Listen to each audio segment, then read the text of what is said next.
Hello everyone. In previous videos we shared about our 5-day trip to KL last January 2024.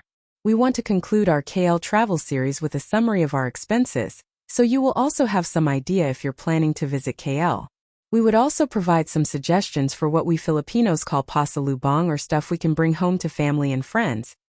Let's start with the souvenirs we bought that are worth recommending and where to buy them. We've encountered a couple of videos featuring the Mai Din Mall as a go-to place for popular chocolates sold at cheaper prices. We visited the place and saw a lot of chocolate options, both local and international brands.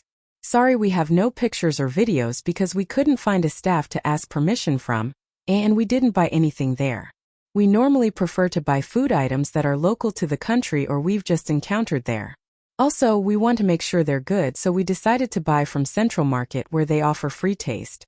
We were given some products to sample, we chose what we liked, we did a little bit of price negotiation, then we got our haul. Our first recommendation is Mr. Mixed Nuts. Each big bag contains 30+ pieces of individually packed bite-sized crunchy candy, made of oats and crushed nuts. Each bag just costs 15 ringgit, and you can get 3 bags for 40 ringgit. Next, if you or your loved ones like black coffee that's strong and non-acidic or prefer to put creamer and/or sugar yourself, this Old Town roasted white coffee-o is a great choice. The insoluble ground coffee is contained in a tea bag, so it's like instant brewed coffee. We actually just bought a bag first and tried it at our hotel. We liked it and came back the next day to buy a bag each for our family and 3 more bags for ourselves. Next is the dehydrated fruits. It is a good choice especially for your loved ones who don't drink coffee or watch their sugar. We always buy ref magnets as souvenirs whenever we travel, and this is the last item we bought from Central Market. We normally just get magnets for ourselves, but we got a few for family since it just costs less than 4 ringgit a piece. Now there are a couple of food souvenir shops in Central Market, but we highly recommend that you buy from this store and particularly from this guy named Ahmed. Their prices are competitive and negotiable to a certain extent. He's not pushy at all, and he suggested products according to what we're looking for. And he's even very generous with more samples after our purchase. Please note that we didn't get any extra special discount. We just promote those worthy merchants. We usually bring home chocolates, and as we mentioned earlier, we prefer local products. And Malaysia has barrels. There are resellers around the city, but we recommend going to their store for more choices. They are popular for their tiramisu chocolate, and we totally get why.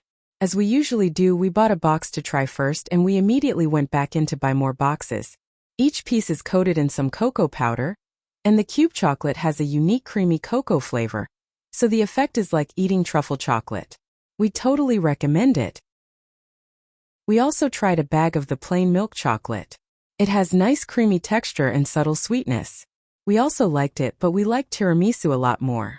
We would have bought more barrels chocolates, but we're totally out of luggage space. We'll definitely get more next time we visit Malaysia. Here's the summary of the souvenir suggestions and their prices.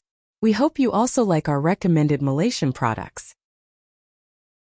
Now we'd like to share how much we spent for our trip, and we hope you'd have some idea how much it costs to travel in KL from a budget traveler's perspective. Here are how much we spent per day on food and drinks, transportation, and a few other items. You may pause the video to have a closer look at the items. Currency is in ringgit, but we will share the conversion to Philippine pesos and USD in the end. Those items that are shown under costs for 2 mean that we shared it. That's the advantage of traveling with a companion or in a group. You get to try more food and the cost of shared stuff like taxi fare and meals becomes less. For 5 days, we just spent a total of almost 600 ringgit per person, which is almost 7,500 Philippine pesos, or just under $130.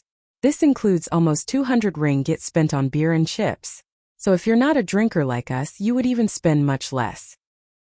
Here is the summary of everything we spent on this trip. We booked just 3 weeks before the trip, so our plane fare was not that low. If you're planning to visit KL months away, better to watch out for promo fares. In our case, to save money, we just shared 120-kilogram luggage allowance for the 2 of us. The advantage with AirAsia is you can have more than 1 piece of luggage, as long as it is within your luggage weight allowance. In terms of the hotel, we normally book on Agoda.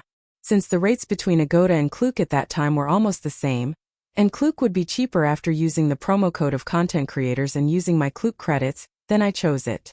We recommend that you always compare booking sites to get the cheapest rate.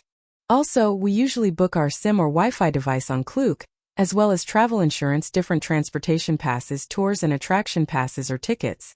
They usually offer discounts, and we earn Klook credits which we can use on future bookings.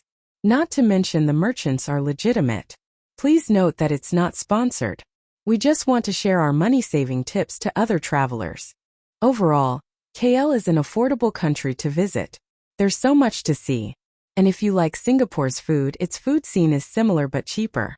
After all, Singapore used to be part of Malaysia. We would definitely return to Malaysia and explore more areas, and we wouldn't mind visiting KL again. That concludes our KL travel series.